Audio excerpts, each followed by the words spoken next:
welcome back to the Wellness Paradox podcast. I'm so grateful that you can join us on this journey towards greater human flourishing. As always, I'm your host, Michael Stack, an exercise physiologist by training and a health educator and a health entrepreneur by trade. And I'm fascinated by a phenomena I call the wellness paradox. This paradox, as I view it, is the trust, interaction, and communication gap that exists between fitness professionals and our medical community.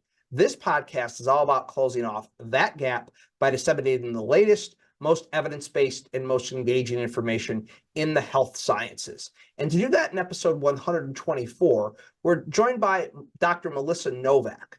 Dr. Novak is a sport medicine physician, and one of her areas of specialty and one of her passions is something that's referred to as REDS. So this is Relative Energy Deficiency Syndrome. And you may have heard of this before, described as the female athlete triad, but REDS kind of broadens this topic. And I think this is a really important conversation for us to be having, because a lot of the symptoms of REDS that we traditionally think of, just influencing, athletes that are training at ridiculously high volumes, can even be happening to the clients that we're working with. And as Dr. Novak mentions in the podcast, she considers us all athletes, people who are active, people who are moving. And so being aware of this and knowing what the symptoms are and then knowing how to handle it appropriately is really a professional obligation for anyone that's working with people who are training hard and potentially underfueling their body. But lots of great information in this episode from Dr. Novak. Any information we'd like to share with you can be found on the show notes page. That's by going to wellnessparadoxpod.com/episode 124. Please enjoy this conversation with Dr. Melissa Novack.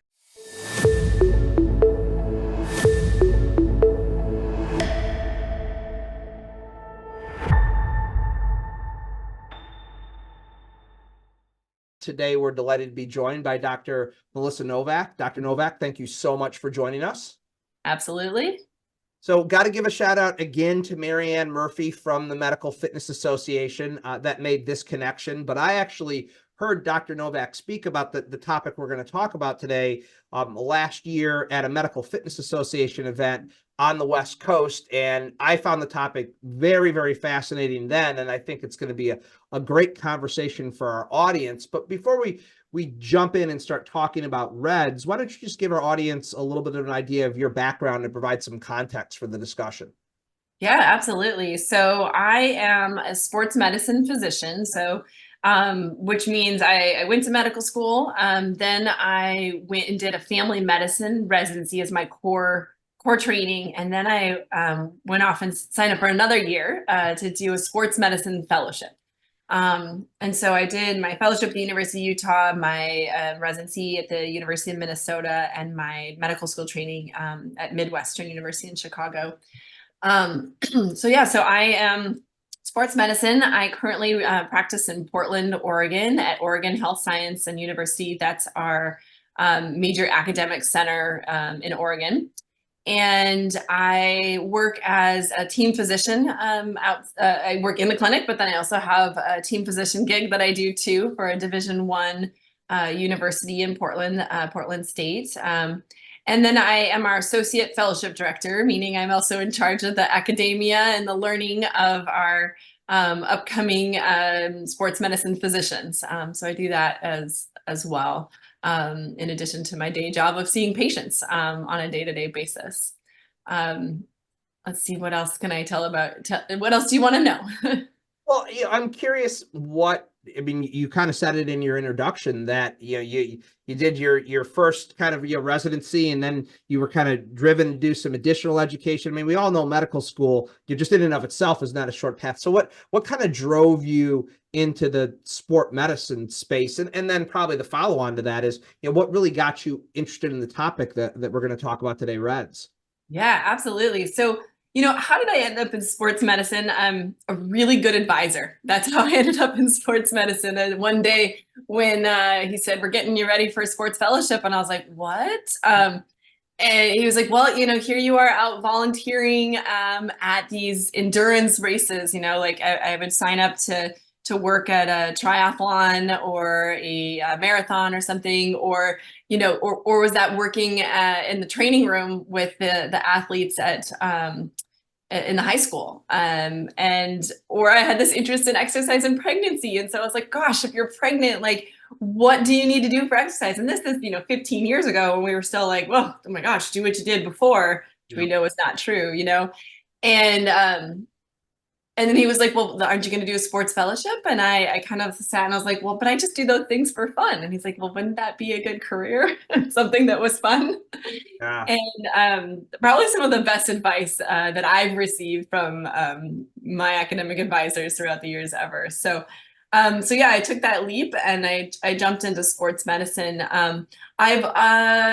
I've always been athletic, if you will, but I needed to not be that as my career. I really wasn't gonna make any money doing anything in athletics. I was I did every sport imaginable, but I wasn't good at any of them, if you will. Yeah. But I had a really good time. I know the feeling. I know the feeling on that.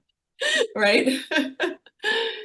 It's good. And so, so I know what it's like to be an athlete and have that drive, and work really hard, and not get anywhere, I guess. But that's kind of how I got into sports medicine. And how did I get into the topic of REDS and relative energy deficiency syndrome? And that started looking back at my own journey of endurance athletics. That's where I found myself in most things. I didn't know that was a starting thing back there, but I had my own journey with that, and I continue today. I've signed up for a triathlon. I can't say that it's going to be fast. I now have 3 children, 3 C-sections in my past. So we will see what happens in July. So, but, so I had my own training journey and learned about my own mistakes while I was in the middle of learning about all of this, right? And during my fellowship, I worked with a mentor, Elizabeth Joy. And so if you get down and start reading some of the papers and some of the foundation stuff that we know about this, she's on many of those papers. And so she introduced this topic to me during my fellowship, and it just continues to show up everywhere I go. It continues to show up, and if you look for it, you will find it. If you don't look for it, it'll stay down there buried away. And the more I started paying attention, the more I realized that there was a need for education and information about this topic. And so that's kind of like how I ended up into my journey into this. Yeah, I love that it was kind of born out of your own experience. I feel like that's, a lot of professional passions that exist are just for that reason. And so you mentioned it earlier. We're going to talk about REDS, and I'll have you again in a second, restate what the acronym is, because I think we've known this is something somewhat different for so long in the female athlete triad, which doesn't really exactly encompass what this is, and the fact that it can affect men, as well as women. And so I think, a number of our listeners have heard about the female athlete triad. So that at least allows us to anchor it in like some sort of understanding of what we might be talking about. But let's again, explain what the acronym means. And then how would you define REDS to help our audience understand it a little bit more? Yeah. So, REDS is relative energy deficiency syndrome. And yeah, what does that mean? When I start talking about this topic to people, I always title my talk "Save an Athlete: Achieving Your Best," right? And why is that? So relative energy deficiency syndrome is almost as simple as saying is you don't get enough in to put out what you're trying to put out, right? Your ins and your outs, your intake and your output have to match. And if they don't, your battery's just going to go dead, right? You got to charge your battery. And that's kind of like, I think that like kind of like huge bird's eye view of looking down on it. You'll look at these, or you'll work with these athletes, and they'll be telling you that I'm working so hard. I'm working harder than I've ever worked before. And I'm just not seeing any gains. Mhm. Or they hear things from the media that they're supposed to look a certain way or act a certain way or eat a certain type of food or not eat a certain type of food, right? And you don't fuel your body, it will shut down. It will deteriorate, Mhm. right? And it can spiral and happen so fast, and you don't even know what happened. You might even have thought you were doing the right thing, Mhm. right? You lost a couple pounds, and your coach was like, "Oh my gosh, this is the best race you've ever done. You got your PR." And of course, this is America, right? So if some is good, more is probably better. Nope. And suddenly you find yourself in the depths of like you just lost a little bit more, and suddenly your body is not restoring for what was going in and what was going out. Yeah, which it's interesting because everything you said earlier, and you use the word athletes a lot, but I think a lot of the messages that athletes get, the general population gets as well, and maybe they're even a little bit more weight or body composition conscious even than athletes on some level in some cases. So from your experience in sport medicine. And I know it sounds like you work with some very high level athletes in some of the work you do. How do you see this show up and maybe like the adult athletes or kind of the adult exerciser that maybe is an enthusiast that goes too far? Are those things that you see? Yeah, you can see that there too. And I do want to qualify like who is an athlete, right? And I have a good editorial that I wrote for the British Journal of Sports Medicine a few years back now that everyone is an athlete. That makes me And feel better. so I know, right? And so you're right. I do work with some high level folks. I have athletes who are professional athletes. I take care of, like I said, the Division I NCAA athletes. I take care of the ballet in town. I take care of all sorts of folks who, yeah, we would traditionally view as these are the athletes. But I would argue that we are all an athlete, and I also take care of all the rest of us, Mhm. right? Yeah. I never shined above anything anywhere in my athletic ability, but I would call myself an athlete as well too, right? And I would call the person who um, is trying to get back in shape and learn what exercise is an Mhm. athlete. I would call the person who works in a job that has a repetitive injury. I would call them an athlete too. The activities that they're doing um, uh, uh, bring on health and activity, right? Anybody who's trying to be active can be an athlete, and so this does affect it does affect the general population as well too. I would say your traditional sense of um, athletes under pressure to perform in a certain way might be more at risk, right? So they're driven for performance pressures for whatever reason to to make their bodies look at a certain way, less so than maybe some of the average mainstream of us are. But then we all also have this internal pressure, right? So there's external pressures that they're subject to, but we are all subject to the internal pressures. And if that's feeling like you need to lose weight and suddenly you drop a bunch of weight and you try to increase your exercise and you find that your legs feel like you're walking through quicksand, this has affected you too, right? Your energy levels are not at the right place. And so it is important, I think, for everybody to know. And also that's part of like, the saving an athlete, but and achieving your best, Mhm. right? So you can't achieve your best if you're trying to force your body into a composition that it might not be appropriate for. And one of my favorite quotes is from someone named Lewis Green, who's an athletic trainer and author, talks a lot about body positive stuff. Is um, athletes come in all shapes and sizes, and everyone needs to know this, Mhm. Mhm. right? Like powerful stuff. You know, you can have somebody who is super tall and super muscular standing right next to somebody who is very lean, not as much muscle on them, and they both might be runners. Yeah.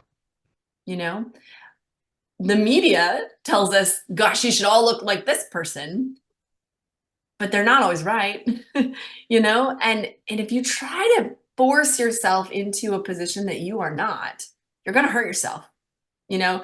And is that are you going to hurt yourself in the way we used to think about, like, just the athlete triad, where we had bone health issues or menstrual cycle issues and things like that? Or you're thinking about, gosh, if you're not getting enough energy in and enough energy out, gosh, this affects all of our body systems, right? And so now that we've expanded this to talk more about include relative energy deficiency syndrome and include more of the entire body when we think about this, right? So from the athlete's perspective, we're decreasing their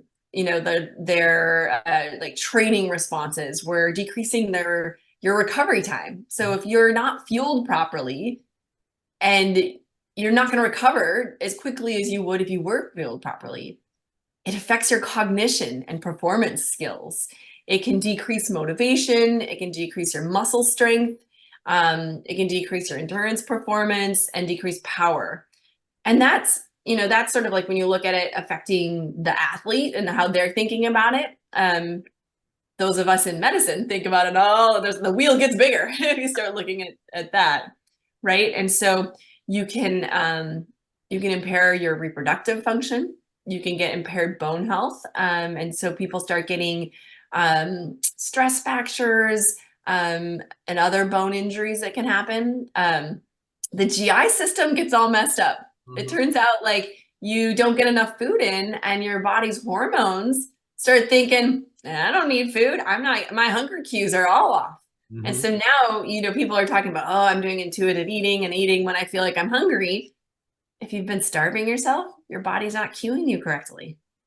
That's like, whoa, huge. Suddenly you're like, I can't follow my own internal clock, right? We'll see mental health issues happen. So we'll see depression that ends up happening. And, it was talked about for a while about, does depression lead to body image concerns and things like that? But we're now actually seeing you also can get depression and anxiety and those things that are triggered from the actual act of not getting enough caloric restoration. Interesting. I know, right? So we're seeing it go both directions. Sleep disturbances, right? And we know sleep is so good for all of us. There's all sorts of stuff that, like, shows that, you sleep and you're going to live longer. It's all great news. But if you're not fueling yourself properly, it's really hard to stop and rest and get that good proper sleep. And I don't know if have you ever been overtrained or underfueled? Do you know if you've ever experienced something like this before? In a past life, in my early 20s, I was a competitive bodybuilder. So I'd venture to say there were several times during that process where I was underfueled and overtrained, and all of the symptoms that you are listing off, both performance and clinical, I would say, check to all of them. Yeah, I mean, it's easy to, like, reflect back. When you're in the middle of it, it's hard to see. Yeah. And some of that, right? Some of that is because, well, gosh, we know that our neurocognitive function also isn't working as well. Right. If we're not properly fueled. Kind of amazing and crazy all at the same time, right? We can have, like for our younger folks, impaired growth and development can start happening. Like, I'll see kiddos that start falling off their growth curve. That's why they'll get referred to me. If kind of all the other, like, things have been ruled out. And we see our immunity function decrease, right? So, like, we know that exercise is good for us. Like, I mean, here we are today talking a little bit about some of the bad things about exercise, but let's not forget that exercise is amazing and it is really good for us. And on the, like, day-to-day process, like, it's going to keep you from getting the common cold, and it's going to keep your immune system strong and fighting. But if you are overtrained and underfueled, your body can't keep up, and that immunity then does decrease. And so then we do see repeated infections and things like that. We also see repeated musculoskeletal injury, other than just like the bone health injuries that we'll see. We'll see more overuse injuries and things like that that'll start showing up. And if people will be like, gosh, I just can't get out of this rut. Like, I'm either sick or I'm hurt and I don't understand. If that's you, you might want to start thinking about what you're putting in your body and how much you're restoring and what you're eating, and how much energy you're putting out. And I think too, like thinking about especially our young folks and thinking about how to help them with this. They're hearing our generations and then the generations kind of before us talk about, gosh, they heard all about how the carbs were the enemy, right? We've all heard that one. Yeah. Well, it turns out, did you know that you can be restoring your body and eating enough, and if you're avoiding all the carbs, you could still get reds. It turns out our body needs the energy and needs to be fueled when you're exercising. Yeah. And I think this is I can't tell you how many times I have people say, oh, I'm eating so clean. I'm eating the best of everyone. And I'm like, well, what does that actually mean? Right. And they're eating a lot of carrots. Yeah. Takes you a lot of carrots to equal enough energy to get anywhere. And I say that lightly. It is super important to eat our vegetables and our fruit. We're getting a lot of great vitamins and things from there. But if we don't get our protein in and we don't get our carbohydrates in, our body, it can't fuel itself properly on just some of those things. And I think that's a big one I'll see with our young folks, is that they're feeling really, really proud, and because they've eliminated a lot of all this junk food or something that they perceive to be bad. But carbs aren't the enemy. Sugar's not the complete enemy. It's all in moderation, right? But like, our bodies have to have that fuel, and our brain needs it too, right? Our brain needs it too. So I'd like to take a quick break from today's episode to tell you a little bit more about one of our strategic partners as a podcast. As many of you know, the wellness paradox is all about closing off the trust, interaction, and communication gap between fitness professionals and the medical community. And no organization does that better than the Medical Fitness Association. They are the professional member association for the medical fitness industry. And this is the industry that integrates directly with healthcare in many facilities throughout the entire country. The MFA is your go-to source for all things medical fitness. They provide newsletters, webinars. They even have standards and guidelines for medical fitness facilities. They do events around the entire country. And most importantly, they're one of the more engaging networks in the entire fitness industry. I personally have benefited from the network that I've developed through the Medical Fitness Association. And I highly recommend that all of you that are interested in solving the wellness paradox engage with the MFA. To find out more about the Medical Fitness Association, you can go to their website, medicalfitness.org. That's medicalfitness.org. Now back to today's episode.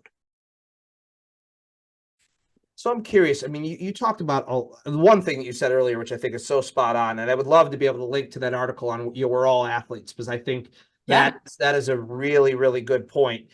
You talked about a constellation of all kinds of different performance symptoms, clinical symptoms.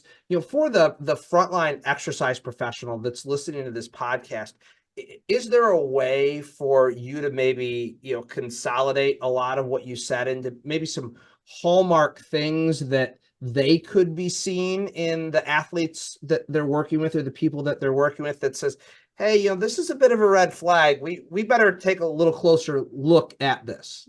What would those things be?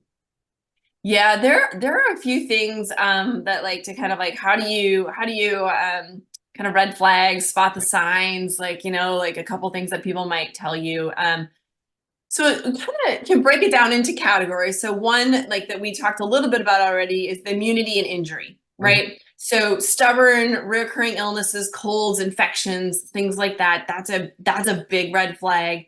Or stubborn, recurring injuries, soft tissue, bone injuries, things like that. I think, boom, that's an easy one. People are gonna they're okay offering those things up, right? They're gonna talk about that. And so I think that's a big red flag that anyone on the front line can sort of like, oh, hey, it's great. Like, so you're doing all this exercise. Did you change what you were doing, from like 3 weeks ago, as far as your food intake? How has that changed? And sort of like you can get a little bit more info from there, right? So injury immunity, I think, is one sign to really look at. Performance, that's another one that people feel a little bit more comfortable talking about. And so they might say they've had persistent fatigue, or maybe they've like plateaued, like, right, I've been doing all my stuff and I'm working really hard, and I see everyone else getting a little bit better, and I'm just like not improving. My times are the same, maybe they're just a little bit less or something like that.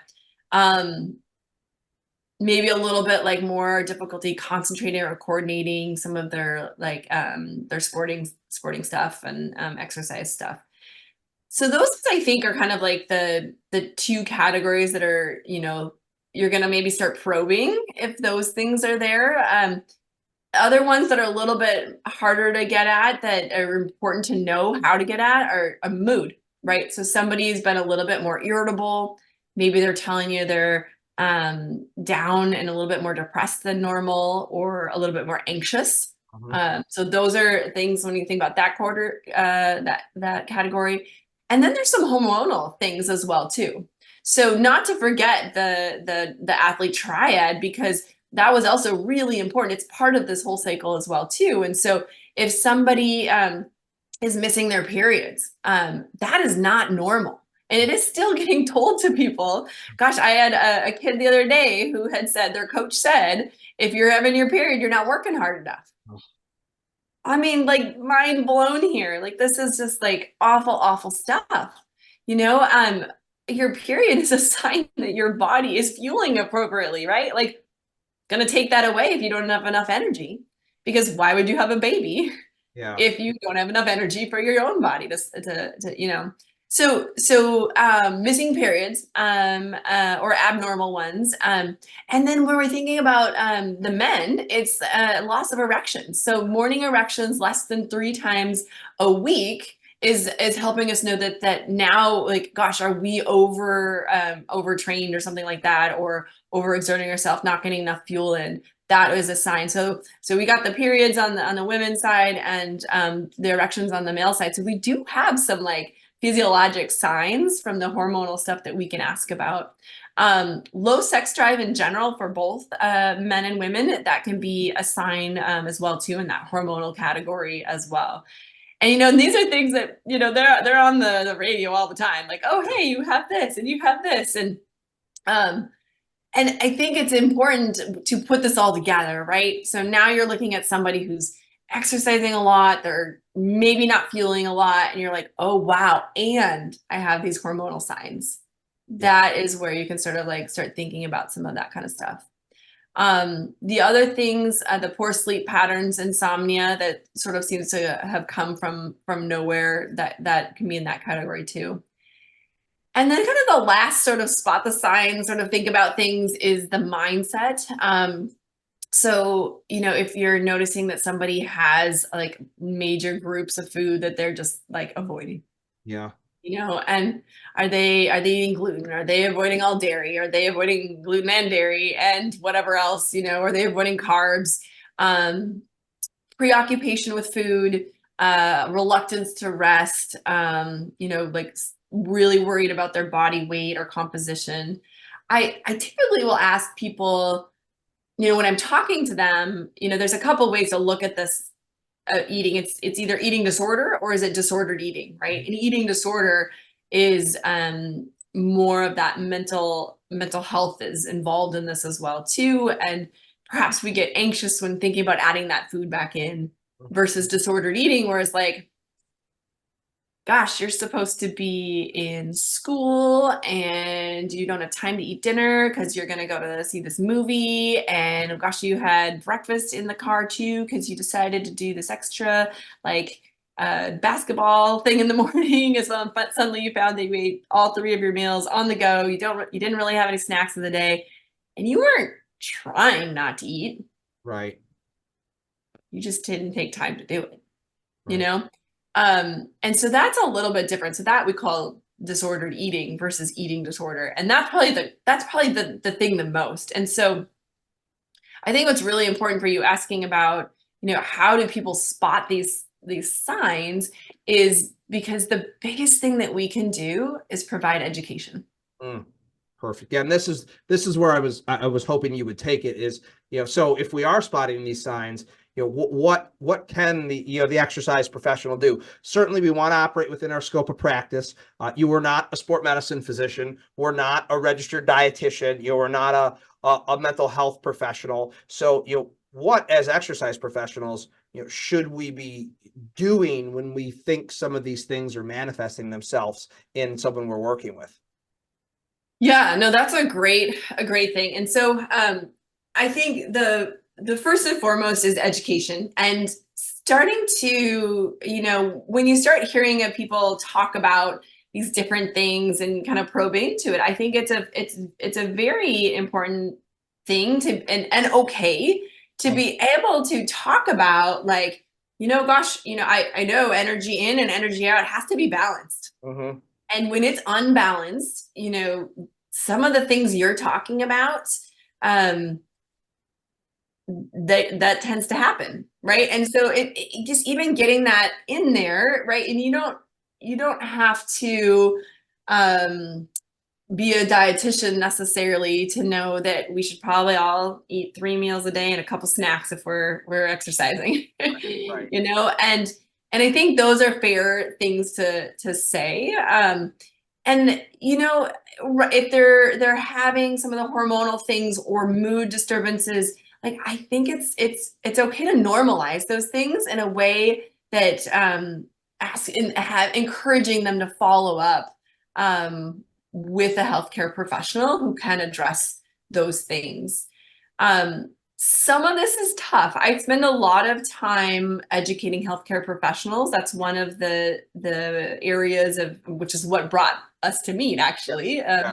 One of my areas of interest is educating people about relative energy deficiency syndrome or the athlete triad. And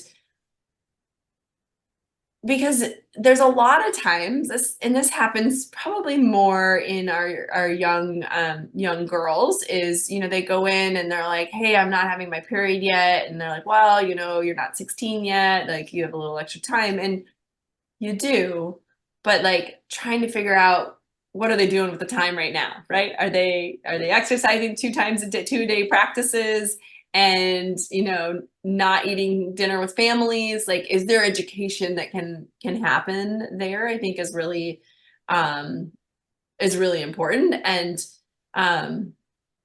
yeah, I mean, this is overall education, awareness, advocacy for your athlete or person that you're working with to get some support on these things, and then just empower them. I think that's the hugest thing. Like empower them to be able to go in and ask a little bit more probing questions to make sure there's not something else going on. Yeah, I think as you said it's awareness first of these things, putting it on your radar like we're doing here, and then education. Dr. Novak, this has been great. There's a bunch more questions I would love to ask because I like to nerd out on the physiology of these things, but I want to be mindful of your time and our audience's time. So before we get to the last question, is there any particular place that you might want to point people to learn more about you, the work you're doing, maybe information on this topic? Where should we point our audience to? Yeah, I mean, my website at OHSU, which I think you said you would post up there for us, because it like has my bio and everything on there. I also have, which we'll link, is a website to the Freya Project, which is a little bit off of this topic, but a spin-off. I like my spin-off session where we're looking and there's a little bit of my information on there too, but I have a student that I am working with, Nakia Evans, who is the mastermind behind this project and really working on her scholarly work for her medical school education. And we're looking at the hormonal cycle and periods and when is the best time to be active and how much energy should we be using at certain points during the cycle and everything too. So we're looking at some of those things. So, and, if you have that posted for us, that would be great as well too. And then Nakia has a lot of information and links that she'll send out if you put your email in. No spam, I promise. But if you want to participate in any research that we have in the future, your name will be on there as well too. But so those are kind of the main places I think to be able to find me. Yeah, and we'll link up to those. And as we were talking before we came on the air, I think you've now invited yourself back without knowing it in about a year to 2 years to talk about the findings of that study, because it is an adjacent topic very much to this, and it's an area that and I don't want to go too deep in this, but it's very, very under-researched in largely a male-dominated research culture that doesn't necessarily think of things like this. So I think that's such a fascinating area. But again, I'm gonna stop myself from going any further. So, Dr. Novak, before I let you go, and this is one of my favorite questions to ask to medical professionals, because you're part of this thing I consider the wellness paradox, and I view the wellness paradox as kind of the trust, interaction, and communication gap that exists between fitness and exercise professionals and the medical community. Where we met at an MFA event, they're an organization that seeks to close off that gap. But if you as a physician could give the fitness and exercise professionals listening one piece of advice on how to close the gap off, what would that piece of advice be? Well, advice for the I'm a huge advocate for integration, right? Of us working together. I think it's great that I can see a patient who's torn their ACL and I can be like, you know what? I know which surgeon I want to send you to. They're amazing. But I also need to be like, hey, you want to start exercising? Yeah. I should have that same referral network. And I think we're working on it and we're building it. And I think if you guys just keep pushing for that, because I think that is so important. And within our clinic at OHSU, we have started trying to integrate an exercise as well into some of our stuff. In our one of my colleagues, Rachel Benson, she is running what we call the active clinic, right, where she's helping people get back into activity and exercise, and she'll use folks like yourselves as well too. We all do, but like, how can we integrate us all together a little bit more? Like, there's a gym across the street from me. I should be able to be like, hey, Jacob has this program and, like, go over there and work with him, like, right. I should be able to hopefully hand you off to someone. And I think that would be a great thing, that we all work together, because, as we know, exercise is one of the best things. It is medicine. It cures most things. So us working together makes a lot of sense. Yeah, I appreciate the notion of keep pushing, and we will. We are, and we will. Dr. Melissa Novak, thank you so much for joining us on the Wellness Paradox. Absolutely, thank you. It was a pleasure. I feel honored to have been invited. Well, I hope you enjoyed that conversation with Dr. Novak as much as I did. If you found it insightful and informative, please share with your friends and colleagues. Those shares make a real difference for us. Any information we'd like to share with you from today's episode can be found on the show notes page. That's by going to wellnessparadoxpod.com/episode 124. Please be on the lookout for our next episode when it drops in 2 weeks. And don't forget to subscribe through your favorite podcast platform. Until we chat again next, please be well